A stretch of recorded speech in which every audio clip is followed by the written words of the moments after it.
तुम्ही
चिंतने जडले प्रीते,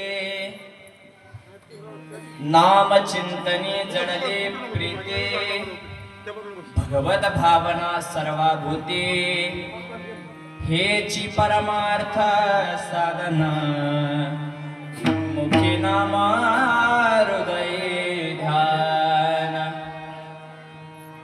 विषया लोभी विलोभता, मोहन नवाधिका ममता, हेची परमार्थ साधन, मुखी नाम हृदय ध्यान, न्यामणे निज ध्यासे, निळामणे निज ध्यासे, मुक्त केले शुक ऐसे, हेची परमार्थ साधन, मुखी नाम हृदय ध्यान, जयांचे केलिया स्मरण, होय सकल विद्यांचे अधिकरण, तेची वंदो श्री चरण, श्री गुरूंचे जयांचे नि आठवे, शब्द सृष्टी अंगवे, सारस्वत्वागवे जिव्हेसिये, वक्तृत्व गोडपणे, अमृता ते पारुखे म्हणे, रस होती ओळंगणे, अक्षरासी भावाचे अवतरण, अवतरवती निज खूण, आता चढे संपूर्ण तत्वबोध, श्री गुरूंचे पाय, जय हृदय गे वसोनी ठाय, तय्यवडे भाग्य होय उन्मेषासी ते नमस्कारो नि आता, समचरण सरोजम सांद्रणीलाबुदाभम, जगननिहित पाणिं मंडलं मंडलाना, तरुण तुलसीमाला कंदहं कंदनेत्रं, सदयदवलहासं विठ्ठलं चिन्तयामि।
त्यांच्या कृपादाने कथेचा विस्तार बाबाजी सद्गुरु दास तुका, नमो सद्गुरु तुकया ज्ञान दीपा, नमो सद्गुरु सच्चिदानंद रूपा, नमो सद्गुरु भक्त कल्याण मूर्ती, नमो सद्गुरु भास्करा पूर्ण कीर्ती, नमो ज्ञानेश्वरा निवृत्ती उदारा सोपान देवा, मुक्ताबाई नमो त्रिभुवन पावली, आद्यत्रय जननी देवाची,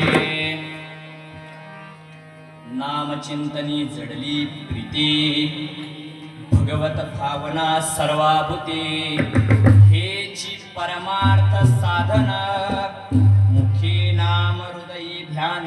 प्रस्तुत प्राप्त प्रसंगी प्राप्त स्थळी सेवेकरता जो निवडलेला अभंग आहे, ते असणारे सर्व संतांमध्ये ज्यांची निष्ठा आपल्या सद्गुरूंवर इतके की त्यांच्या गुरूंना सुद्धा खाली यावं लागलं, एवढी निष्ठा ज्या महाराजांचा अभंग आपण निवडलेला आहे, त्यांची निष्ठा पाहायला गेलं तर आपल्या गुरूवर किती आहे, देव सुद्धा खाली आला। मग आज त्या संतांचा म्हणजे आज आमचे जगद्गुरु तुकोबा राय यांचे असणारे परम शिष्य असणारे संत शिरोमणी निळोबा राय यांचा नामपर प्रकरणातील आणि साधकानं ते नाम धारण केलं, नवे नवे त्याचा विश्वास दृढ केला की त्याच्यानंतर काय त्याची अवस्था होती ती अवस्था या अभंगामध्ये प्रतिपादन केली. विठ्ठल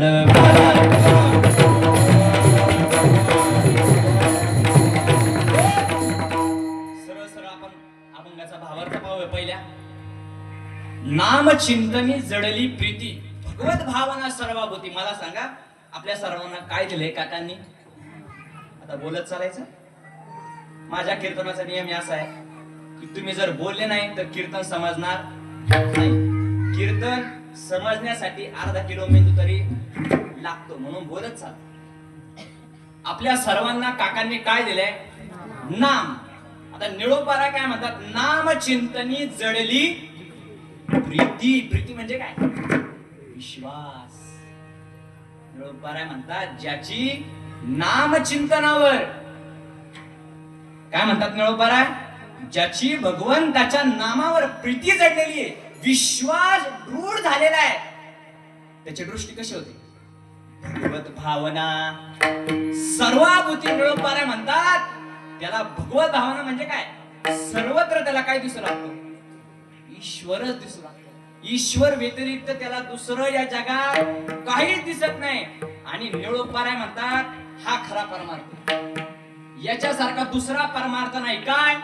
नामावर दृढ विश्वास करणे आणि आपली दृष्टी सम करून घेणे, हेची परमार्थ साधन. पण निळोपारायणला काही लोकांनी प्रश्न केला, निळोपाराय नक्की परमार्थ कुठला आहे?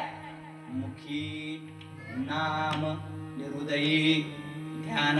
हे कसं करायचं आपण पुढे त्याचा विस्तार करणार आहोत. पण निळोपाराय म्हणतात खरा परमार्थ असेल तर काय? मुखी नाम हृदयी ध्यान. पुढे निळोपाराय म्हणतात की बाबा जी लोक आयुष्यभर भगवंताचं नामचिंतन नाही केलं, आयुष्यभर हेच केलं, याच्याशिवाय दुसरं काही केलंच नाही, असे जे विषय लोभी विलोभता. विलोभता या शब्दाचा अर्थ आहे की ज्यांच्या ठिकाणी आता विषयांची भोग घेण्याची आसक्ती राहिली नाही, अशांची विषय भोगी विलोभता. ज्यांची विषयाच्या ठिकाणी आता आसक्ती मोडलेली आहे, त्यांना काय होतं? मोहन बाधित त्या मना. त्यांच्या मनाला मोह. मोह म्हणजे काय? पाहणार आहोत आपण. अर्जुनाला काय मोह झाला? सगळं पाहणार आहोत. म्हणून निळोपारा म्हणतात जे आता विषयांच्या ठिकाणी त्यांची तुच्छ बुद्धी झालेली आहे, विषयांना काहीच भाव देत नाही, ते त्यांच्या मनाला मोह स्पर्श सुद्धा करू शकत नाही. कोण म्हणतात? निळोपारा. आणि शेवटच्या चरणात म्हणतात निळा म्हणे निज ध्यासे. आता हे नीतिध्यासन काय? नीतिध्यासन कुठल्या प्रकारचं आहे? नवे नवे शास्त्रांनी काय नीतिध्यासन सांगितलंय?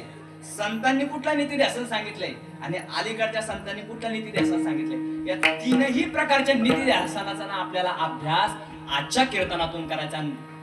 निळोपाराय म्हणतात ज्याच्या जीवनामध्ये ज्याने नीतिध्यासन केलं. नीतिध्यासन म्हणजे काय? याला म्हणतात नीतिध्यासन. ज्यांनी ज्याच्या जीवनामध्ये येऊन नीतिध्यासन केलं त्याच्याकरता निळोबाराने उदाहरण दिलं. मुक्त झाले शुकाईसे. शुकांनी काय केलं? श्वासानं भजन केलं, मुक्त झाले. निळोबारा म्हणतात हेच काय? परमार्थ साधन. याच्याशिवाय दुसरा परमार्थ नाही असं निळोबाराय म्हणतात. आणि म्हणतात की बाबा मुखी नाम हृदयी ध्यान. जीवनामध्ये संतांची भेट झाल्यानंतर काय करायचं? मुखी नाम आणि हृदयी ध्यान एवढं ज्या साधकाने केलं ना, तो खरंच वैकुंठाला जाईल.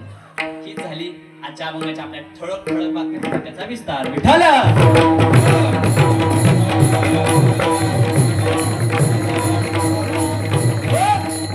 सुरुवात करण्यापूर्वी थोडा अल्पसा परिहार म्हणजे असा की आज माझं भाग्य थोर मोठे आहे.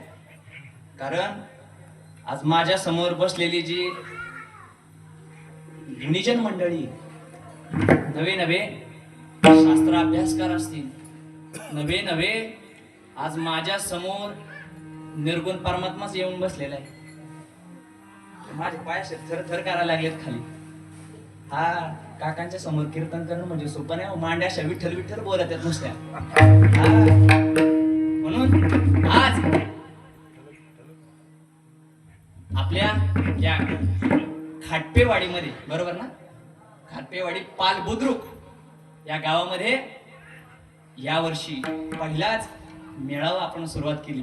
आज तोरण आपण बांधलेले. जसं छत्रपती शिवाजी महाराजांनी स्वराज्याचं पहिलं तोरण कुठं बांधलं? तोरणागड. तेच छत्रपती शिवाजी महाराजांनी स्वराज्याचं कार्य घडवण्याकरता पहिला किल्ला तो जिंकला.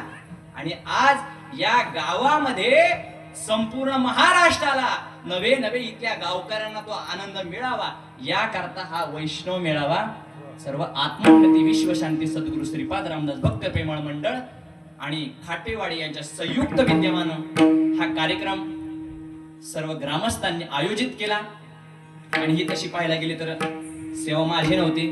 आदरणीय गुरुवर्य रमेश महाराज वेटेकर DYSP यांची ही सेवा होती. पण काही कारणास्तव त्यांना येता आलं नाही, म्हणून त्यांच्या वतीनं ग्रामस्थांनी ही सेवा माझ्याकडे दिली. फुल नाही पण फुलाची पाकळी या नियमाप्रमाणे जो नियमित आपल्याला वेळ दिलेला त्या नियमित वेळेमध्ये आपण अभंग सोडवण्याचा प्रयत्न करू. विठ्ठल अभंग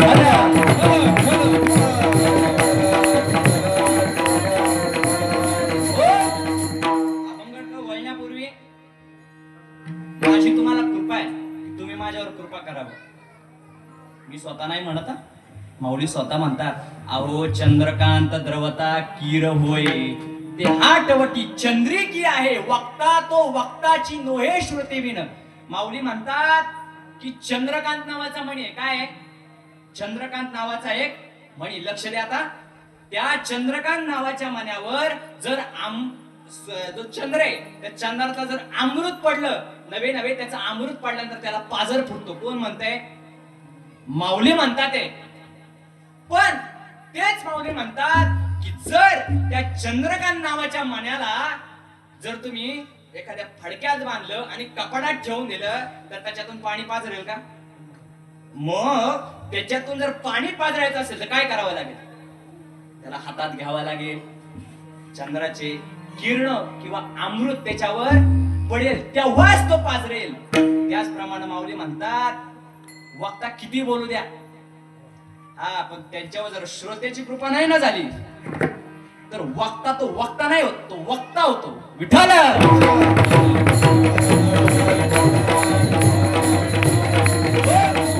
तुमच्या राजहंसांची माझ्यावर कृपा होणं खूप अत्यंत गरजेचं आहे.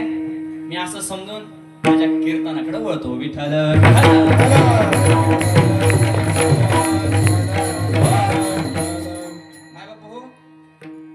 आपण या पृथ्वी लोकावर जन्माला आलेलो आहे.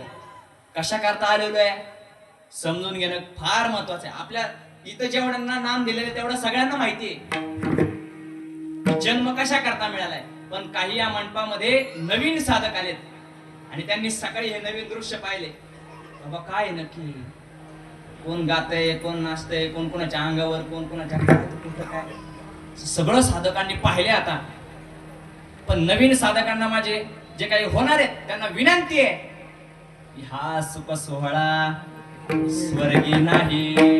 हा सुख सोहळा स्वर्गामध्ये तुम्हाला उपभोगायला मिळणार नाही. मग कुठं भेटेल? या मानवी शरीरामध्येच. याच्याशिवाय दुसरा पर्याय नाही. आहेत का नाही? डुकर आहेत, बैल आहेत, त्यांना उपभोगता येतो का सुख? येतं का सुख त्यांना उपभोगता? पुरुष मंडळी जा त्यांच्या कानात जाऊन सांगा बरं मंत्र, होईल का त्यांना अवस्था? नाही होऊ शकत. मग देवाने हीच योनी का निवडली? याच देई घडे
बंधू भगिनींना माझी विनंती आहे, कीर्तन न ऐकता साधनाला बसलं तर बरं होईल. विठ्ठल विठ्ठल.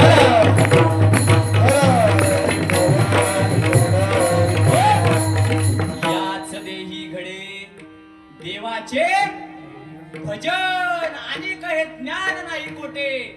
संत म्हणतात याच देहामध्ये तुम्हाला ते सुख उपभोगता येईल, अन्य शरीरामध्ये ते तुम्हाला सुख उपभोगता येईल. मला सांगा, देवाना देह दिलाय कशा करता दिला? त्याच्या भजना करता दिला ना, मग आपण त्याचा वापर कशा करता करतो? भजना करता दिलाय ना, मग कशा करता केला पाहिजे? त्याच्या चिंतना करताच केला पाहिजे ना, इतर गोष्टींकरता केला पाहिजे. हा, मला एक दृष्टांत सांगतो बघा. भजन करा विठ्ठल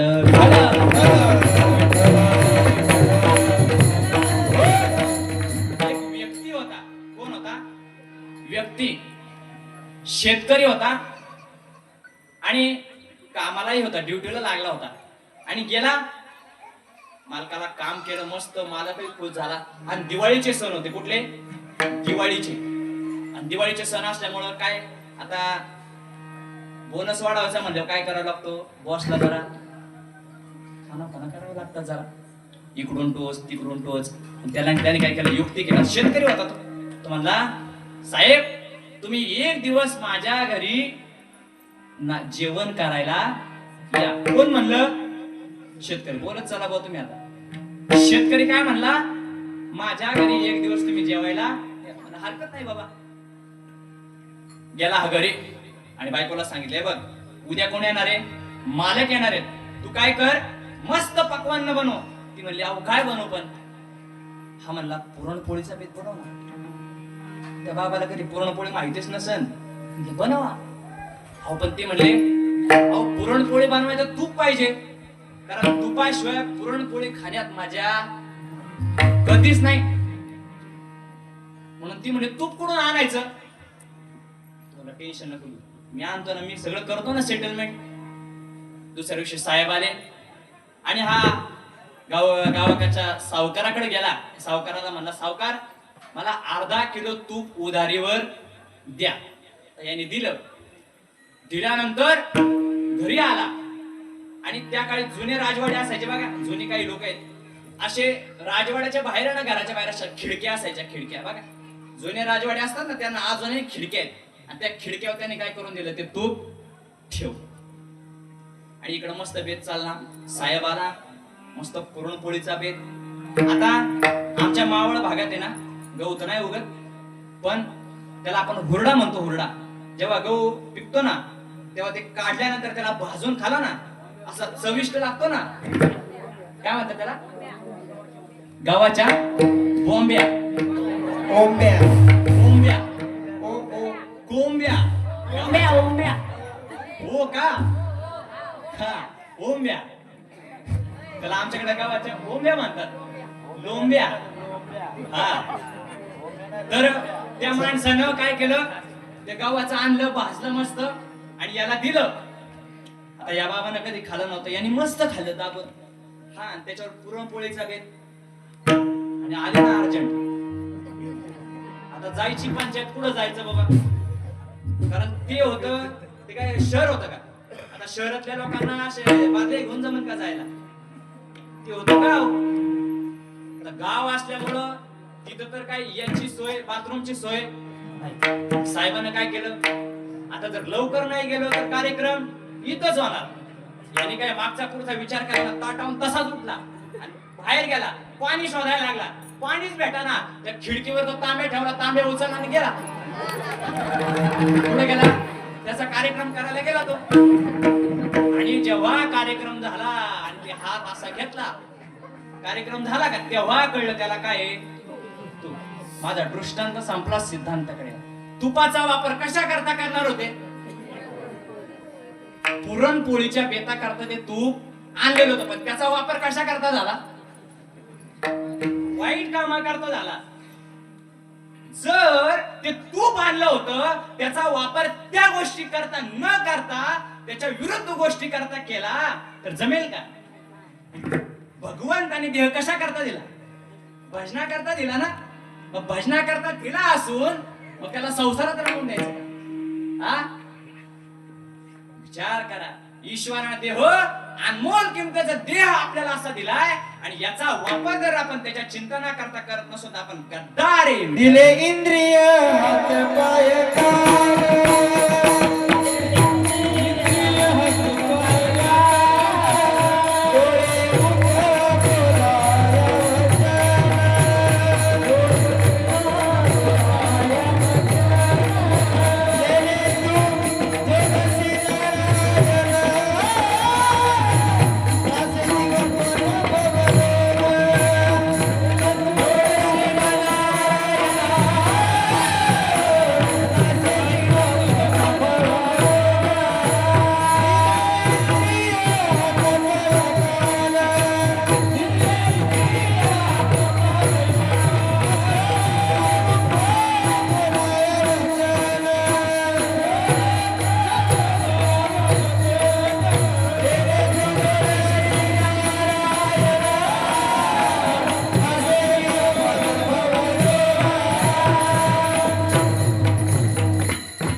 दिले इंद्रिय हात पाय कान डोळा मुख बोला या वचन तेने तू जोडशील नारायण नासे जीवपन भवरोग.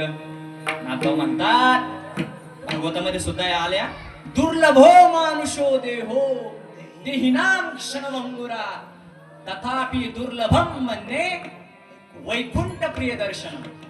भगवंत स्वतः म्हणतात अरे दुर्लभ असणारा देह उद्धवा मी तुला दिलाय आणि त्याचा वापर तू कशा करता कर भजना करता. आता आपल्याला देह दिला नवे नवे कळालाही त्याच्या भजना करता करायचा पण काय होतं तर भजन कुठलं करायचं नेमकं हा पण मेन मुद्दा आहे. काही लोकांना देह मिळाला नवे नवे कळलंही या देहामध्ये येऊन त्याचं चिंतन करायचं पण कुठलं चिंतन करायचं साधन काय त्याला साधन तर माहिती पाहिजे का नाही रीत तर माहिती पाहिजे का नाही प्रोसिजर माहिती पाहिजे का नाही तिथपर्यंत जाण्याची. म्हणून ज्याच्या जीवनामध्ये सद्गुरू आले सद्गुरू रूपी नाव आली ती नाव काय करते माहिती का या तीरात त्याला बसवते. काय करते या तीरात त्याला बसवते आणि हळू हळू हळू एक एक टप्पे पार करत करत ती नाव शेवटाला पोहोचते. पण अशा तत्वाचा विना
बघा मला सांगा तो जो काही जीव आहे तो आता नावेत बसलेला आहे.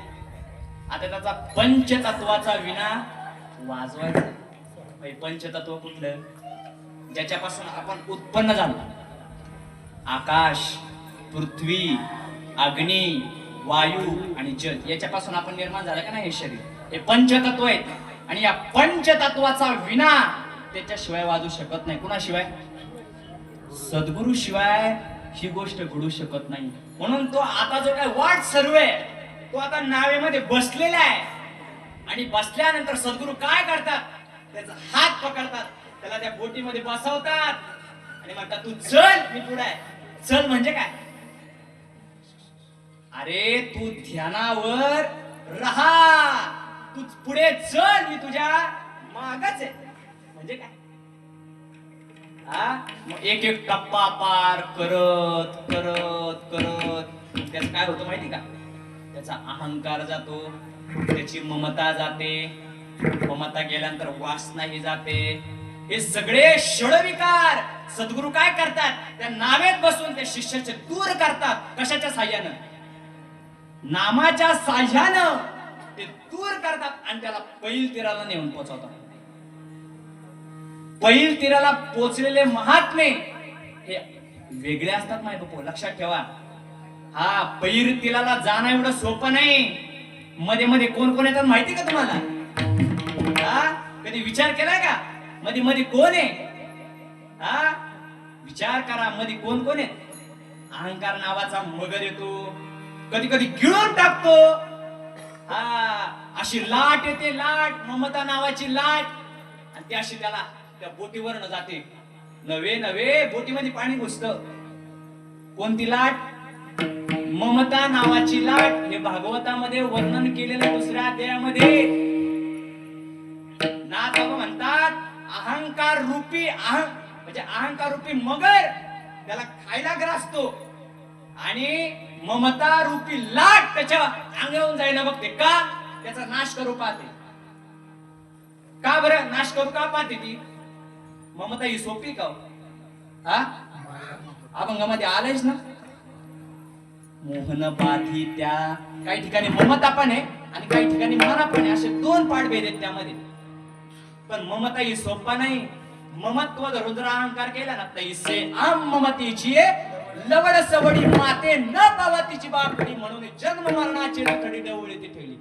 माऊली म्हणतात अरे मी आणि माझं हे पकडल्यामुळं हा तू मला नाही पावत. बापुडी, बापुडी म्हणजे काय? अरे तू मला नाही पावत बाबा, म्हणून जन्म मरणाची रखडी डवळी ती ठेवली.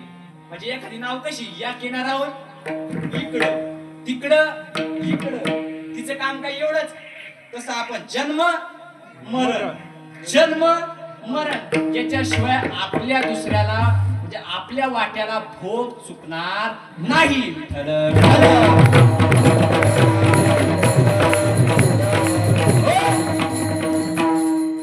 म्हणून ही ममता रूपी जी लाट आहे ती सद्गुरु दूर करतात. पुढे वासना रूपी भवंडर येतो. समुद्रामध्ये जर तुम्ही गेले ना कधी खोल समुद्रामध्ये, तर कधी कधी अशी एक गोल होतो, गोल, आणि त्या गोलामध्ये सगळं पाणी जातं. त्याला भवरा म्हणतात. काय म्हणतात? भवरा. म्हणजे भवरा कुठला आहे? वासना रूपी भवरा आहे. नाथबाबा वर्णन करतायत. वासना ओढाळ गाई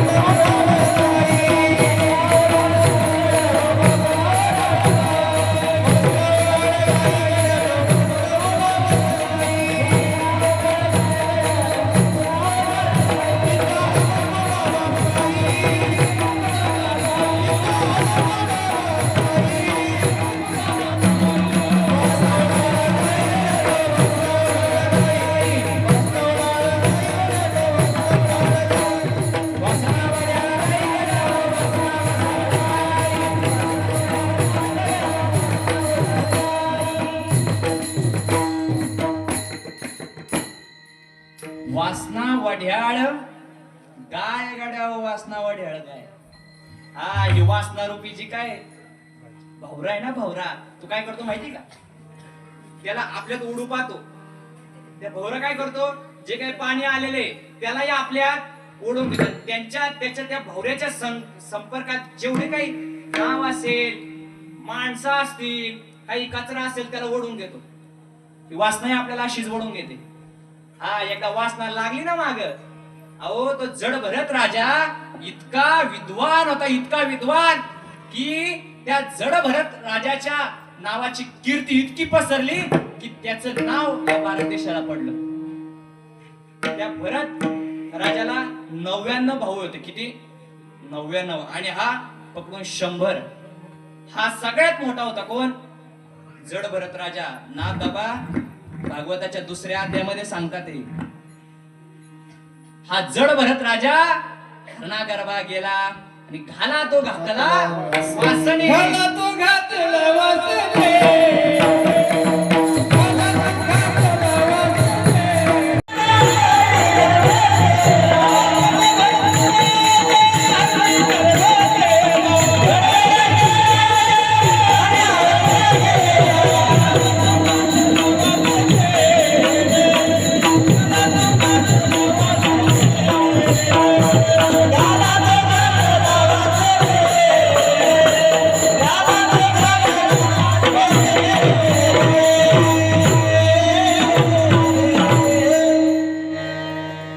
वासना घाला घाते आणि ती वासनाने घाला कोणावर घातला? जड भरत राजा. त्या जड भरत राजावर या वासनेनं घाला घातला. नवे नवे पुढच्या जन्मात त्याला काय व्हावं लागलं? हरिण व्हावं लागलं, हरिण. पण एक बोलू का आपण मागच्या जन्मात जर अखंड त्या भगवंताचं जर चिंतन केलं असेल आणि मरता क्षणी आपण वासनेच्या आहारी पडलो, जरी पुढचा जन्म आपल्याला कशाचा मिळाला? जे काही वासना आपण पाहिन त्याचा मिळाला, पण आयुष्यभर केलेल्या कर्माचे संस्कार त्याच्यावर राहतात का नाही?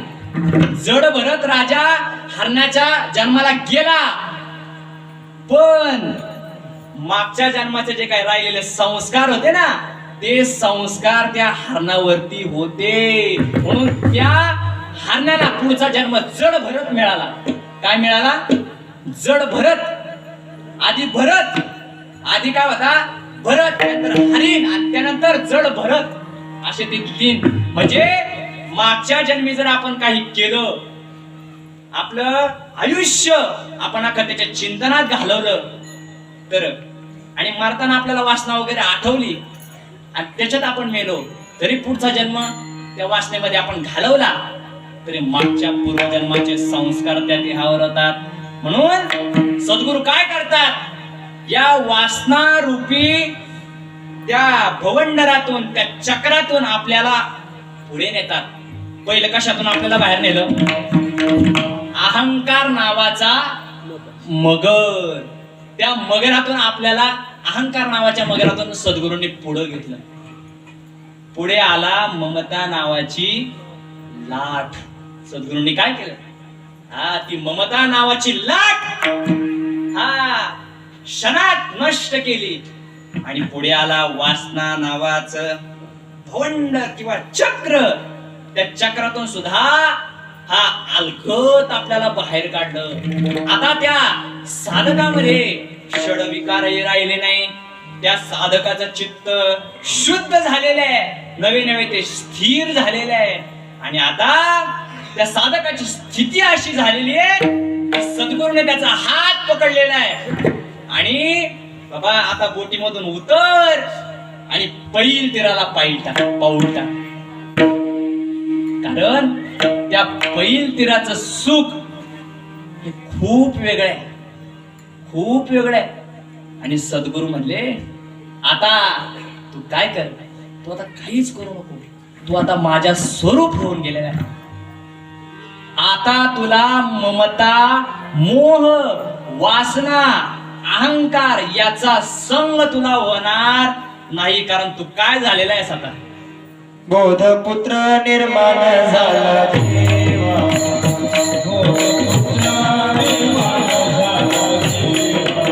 ममता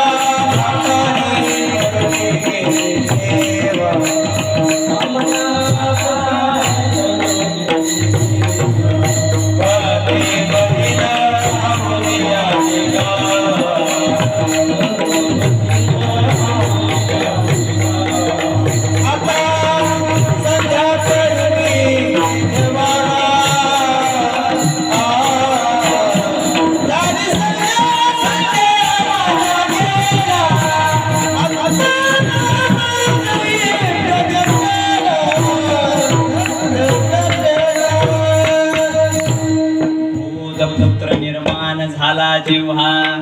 हा बोधपुत्र म्हणजे काय? हात ठेविला मस्तके आणि प्रसाद देऊनी केले सुखे. सद्गुरू म्हणाले, आता तू पैल तीराला आलेला आहे बाबा. आता मी तुझ्या मस्तकावर हात ठेवलेला आहे. तिथं तूप सोडलेलं आहे. त्या तुपाच्या माध्यमातून तुझं जे दशमद्वार आहे ते अशा प्रकारचं आता उघडलेलं आहे. आणि ते उघडल्यानंतर हा बोधपुत्र निर्माण झाला जेव्हा, भक्ती बहीण धावून आली गावा. ज्याचं दशमद्वार उघडलं त्याच्या जवळ भक्ती आली. पुढे काय? पुढे भक्ती बहीण धावून आली गावा. आता संध्या करू मी कैसी केलं वागा. आता मी कशी संध्या म्हणजे जे काही प्रापंचिक काम आहे ते आता मी कशी करू बाबा. झाला संध्या संदेह माझा गेला. तो साधक म्हणू लागला आता माझ्या ठिकाणी काहीच उरलं नाही. मी आता ते स्वरूप होऊन गेलोय. मी माझ्या आनंदामध्ये डुलायला लागलोय आता. असोय सकोरे आठवणची नाही. असोय सकोरे आठवणची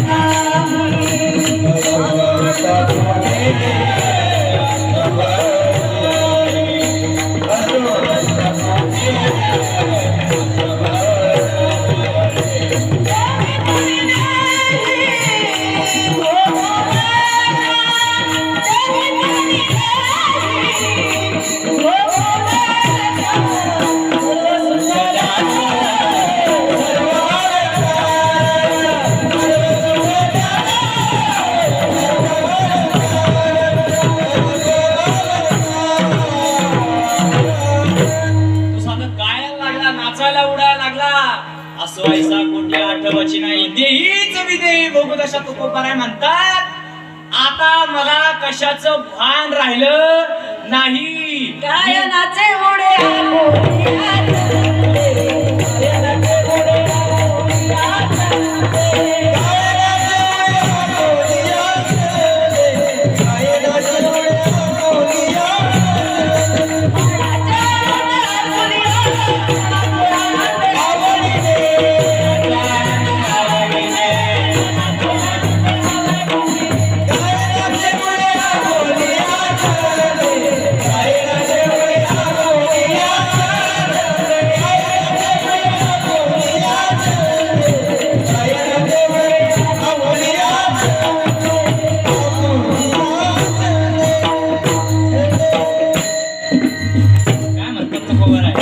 गायनाचे उडे आपोलिया छंदे मनाच्या आनंदे आवडीने.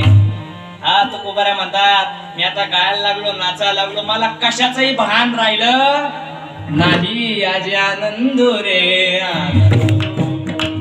तुकोबाराची स्तुती कशी झाली माहिती का.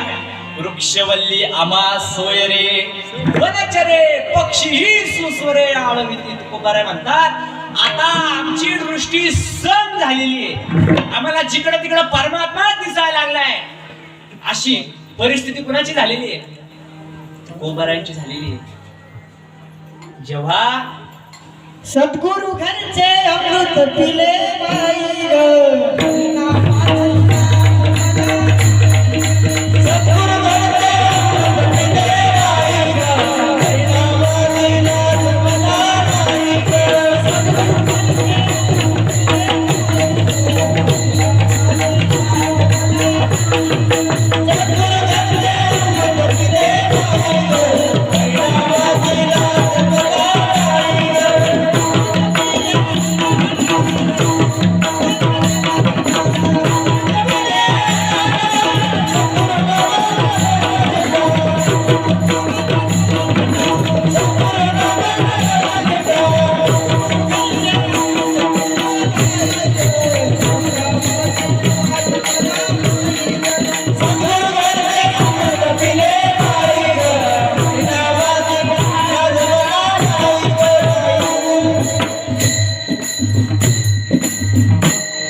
तारी भजनामध्ये प्रमाणे सद्गुरु घरचे पाणी पिले बाई ग अमृत पिले बाई ग.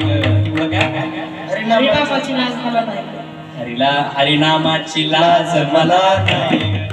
आता माझ्या ठिकाणी लाज भय शंका दुराविला मान न कळे साधन यापर्यंत तुकोबाराय म्हणतात की बाबा आता माझ्या ठिकाणी लाज राहिली नाही. हा मी आता निर्लज्ज झालेलो आहे. हा माझ्या ठिकाणी काहीच उरलं नाही. नवे नवे मी आता आनंदित झालेलो आहे. आम्ही गातो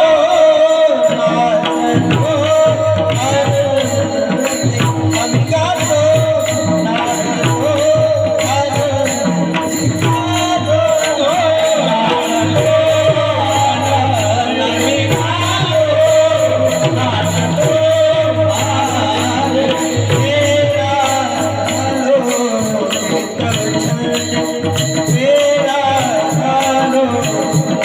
Thank you.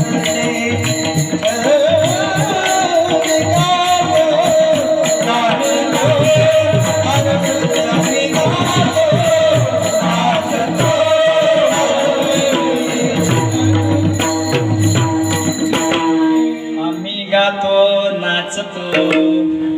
आनंदी तुकोबारे म्हणतात आता आम्ही नृत्य करायला लागलो, आम्ही गायला लागलो. भाग गेला शीन गेला अवघा झाला आनंद म्हणे हे वेडे झाले बाबा बलाले. म्हणे हे वेडे झाले बाबा बलाले.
संत म्हणतात मी आता त्या निर्गुण स्वरूपाला पाहिलं.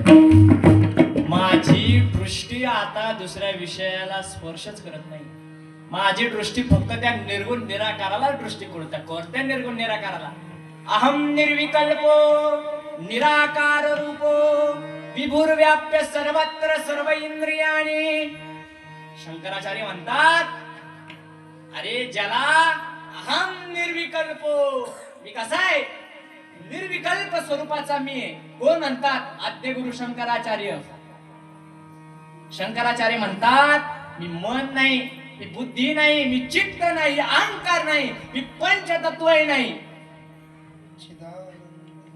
चिदानंद रूप शिवोहम शिवोहम. शंकराचार्य म्हणतात मी कोण आहे? शिवोहम स्वरूप आहे. कोण म्हणतात?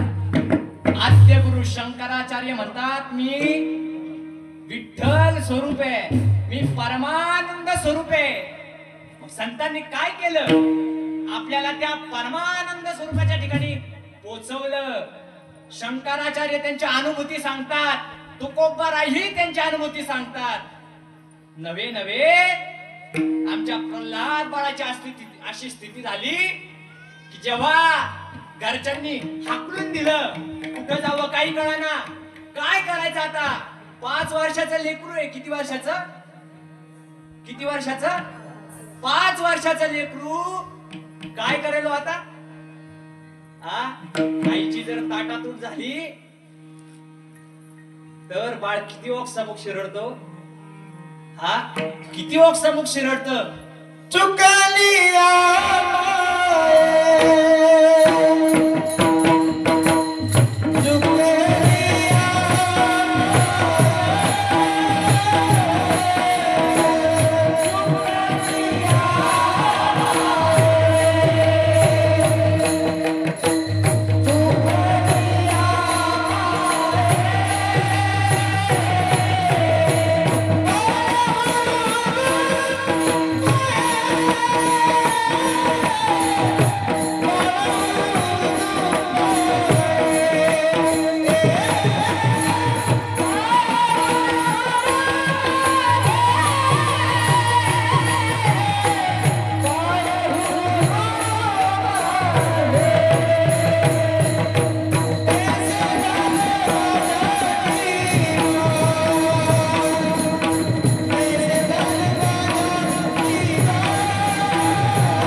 बाळाची आणि आईची आता ताटात तूट झालेली आहे. ते बाळ म्हणते कधी मला आई भेटेल. अगं आई तू ये ना. ताटा तूट झाली गाई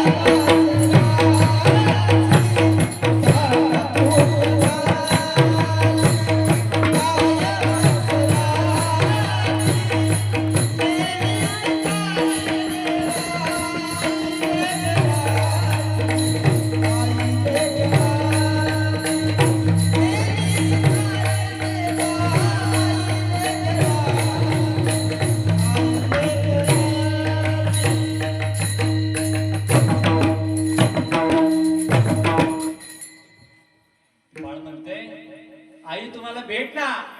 आई तू कधी येशील ग. आई तुम्हाला मिठी दे ना. असं ते बाळ हक्का मारते. पण त्याच बाजारामध्ये आई एकीकडे आणि बाळ एकीकडे त्यांची जर नजर जरी एक झाली. हा ते पोर राहील का होती तर. अहो रस्त्यात कुणी येऊ द्या तुडवीत आई पाशी जाईल पण आईला मिठी मारत का बरं. झाली होती.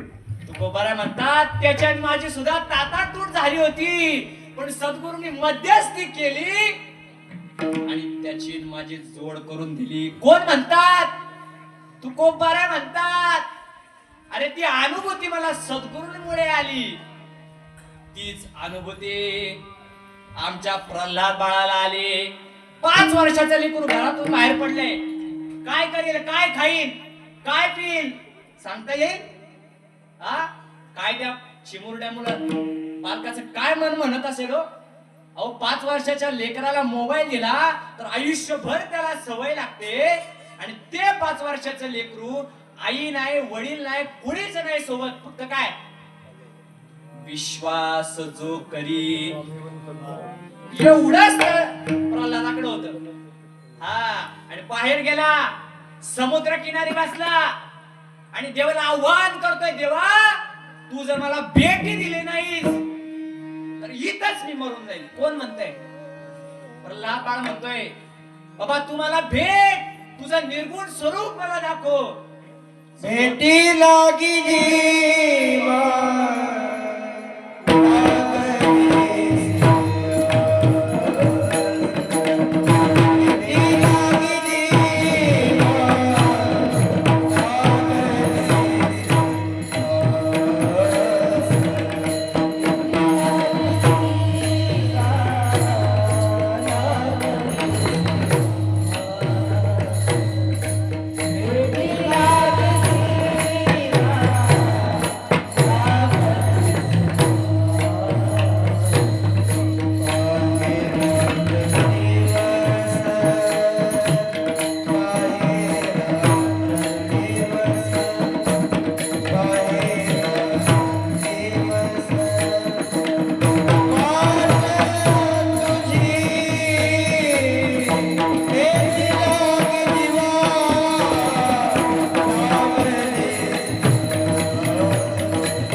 किती आस लागलेली तुकोबारा म्हणतात पाहे रात्रंदिवस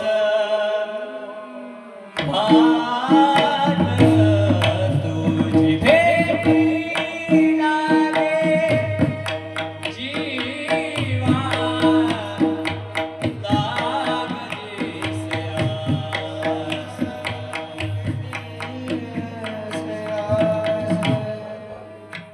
म्हणतात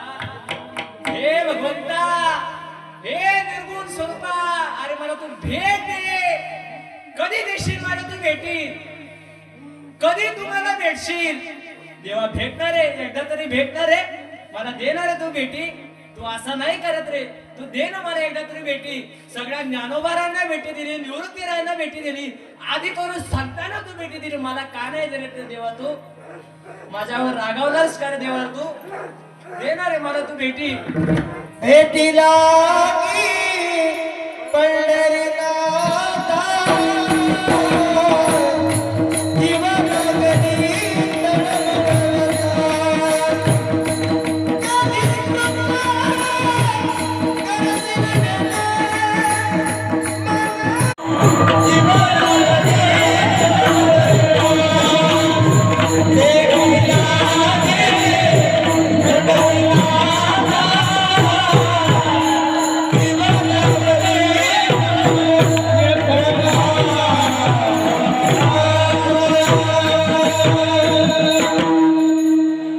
ध्रुवबा देवाला म्हणतोय,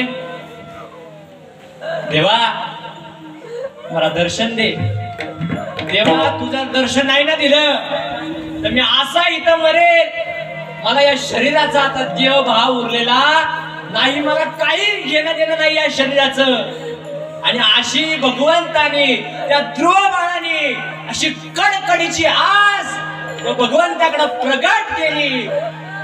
आणि समुद्रा शेजारी बसल्यानंतर माझा जो ध्रुव बाळ होता त्या समुद्रातून भगवंत प्रगट झाले. प्रल्हादाला म्हणतात, प्रल्हादा बाळा बोल रे, काय पाहिजे तुला? बाळा तू बोल ना, मी तुझ्या करताच आलेलो आहे. अरे तुझ्यासारखा भक्त मिळा मला मिळणं शक्यही नाही. तेव्हा भगवंत जातात, त्या प्रल्हादाला घेतात असं हातामध्ये आणि मांडीवर ठेवतात. आणि भगवंत त्याच्या केसावरून हात फिरवतात, म्हणतात की हे प्रल्हादा बोल तुला काय पाहिजे? हे प्रल्हादा अरे तू संकोच करू नकोस, मी तुला भेटायला आलोय. मला सांगा, देव आपल्याला भेटायला आला तर आपण संकोच करावं का मागण्यासाठी? प्रल्हादाला काही सुचेना काय बोलावं, तो स्तब्ध झालेला आहे. विचार थांबलेले, बुद्धी स्थिर झालेली आहे. एवढ्यात कोमल आवाजामध्ये प्रल्हाद बाळ म्हणतो, भगवंता हे अखिल कोट ब्रह्मांडाच्या नायका, मला काही नको, मला फक्त तू पाहिजेस. तो माझा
भावा म्हणतोय, देवा आता तू माझा हो, आणि मी तुझा विठ्ठल माझा आणि मी विठ्ठलाचा. तेव्हा काही नको मला आता, याच्या व्यतिरिक्त मला काहीच नको.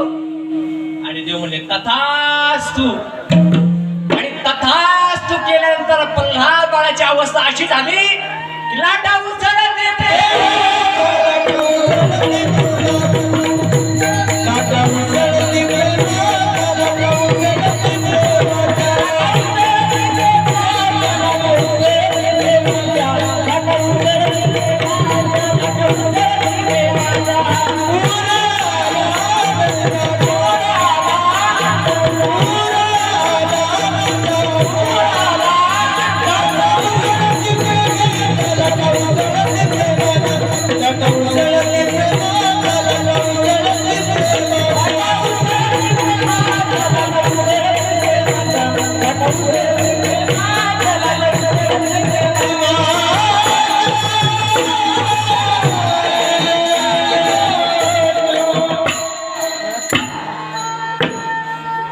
प्रल्हाद बाळाची स्थिती अशी झाली की भगवंताने हात मस्तकावर ठेवलेला आहे, फक्त हात. आणि हात मस्तकावर ठेवल्यानंतर लाटा उसळते प्रेमाच्या. प्रल्हादाला ती अवस्था झालीये. हा, प्रल्हादाला काही सूचना. अरे देव कुठं, मी कुठं, माझं घर कुठं, मला जायचंय कुठं. त्याचं देहभान आता विसरून गेलेलं आहे. आणि जेव्हा ही स्थिती माझ्या प्रल्हादानं उपभोगली आणि भोगल्यानंतर जेव्हा देह भावावर आला तेव्हा देवा तू कुठे गेला. हाका मारू लागला, देवा तू कुठे गेला.